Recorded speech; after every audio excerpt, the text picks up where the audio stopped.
theirs, and Kenny's entitled to his. And I have enormous respect for the fact that they took the time to do it last night. I'm sure there were a lot of people that weren't happy that they weren't talking about basketball, but that was in my opinion, that was the right decision. I thought they had a terrific conversation, and I have enormous respect for them all for doing it. CC, I don't know if you saw it or not. What are your thoughts? I did see it.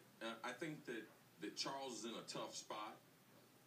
Typically, he puts himself in a tough spot, but when you start to attack social issues, it becomes very, very difficult to have a discussion because your difference in opinion. And the truth of the matter is, Greeny, my reality as an African American is totally different than your reality. I'll give you an example. One morning, I got pulled over leaving the show here. And the guy said I was swerving, said I looked a little tired, asked that I'd been drinking. And I was like, no, I just came from work. And he was like, where do you work? And I was like, ESPN radio. He like, so you repair the radios? I was like, no, I actually work on the radio speaking. I'm one of the talent at ESPN. So he gives me this runaround, registration, all this kind of thing. These are things that as an African American, we are used to and we expect. So I think that Charles, sometimes because you had success or you are wealthy, that you forget like where you came from and the situation that people in Ferguson, what they face every day. Like their everyday life is that way. I'm fearful for young people. I'm fearful for young African Americans because of what can happen. My children, they are 23 and 21. My son is 23. I have different discussions with him that you don't have to have with your son. And that's just real in America.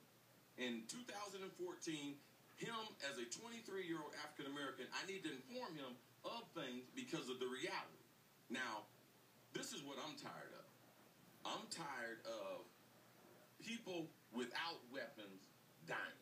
Regardless if they're black, Hispanics, white, not having a weapon and dying at the hands of a police officer is uncalled for.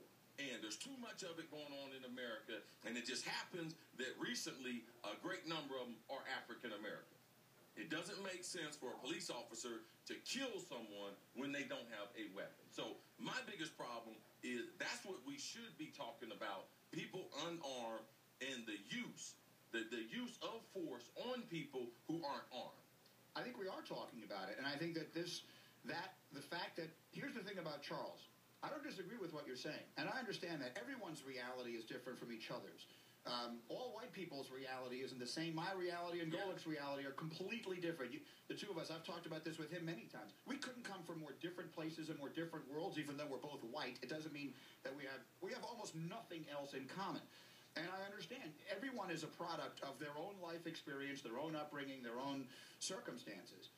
And if everyone brings their conversation to the table, Charles Barkley is entitled to think whatever it is he thinks, no matter how wrong you may think he is, I may think he is. I don't fully understand the position that he's taking in this, but I accept that it is his opinion. Right. I understand the position Charles is because we as public figures and announcers, and being African-American, the African-American community thinks that regardless of whatever verdict, that we should swing that side compared to having our own opinion. And sometimes our opinion differs than African Americans do and their leaders and what they're trying to do. As far as the verdict and the grand jury verdict, I was upset about it because something tragic happened. Now, should he have been indicted and all the technicalities as far as the forensics and everything? Did he have bullet entries in his chest, in his head, or did he have bullet wounds in his back? Like, the truth of those matters, they can't be avoided. So I understand what Chuck was trying to say, but my opinion is based on my experience, and in America, it is still different for an African-American man than it is a white man to walk around. And if he gets arrested or if he gets stopped, the overall experience is totally different.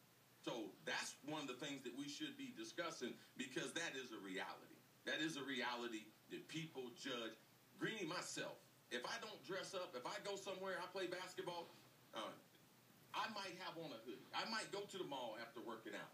And I look a lot like what they think they're...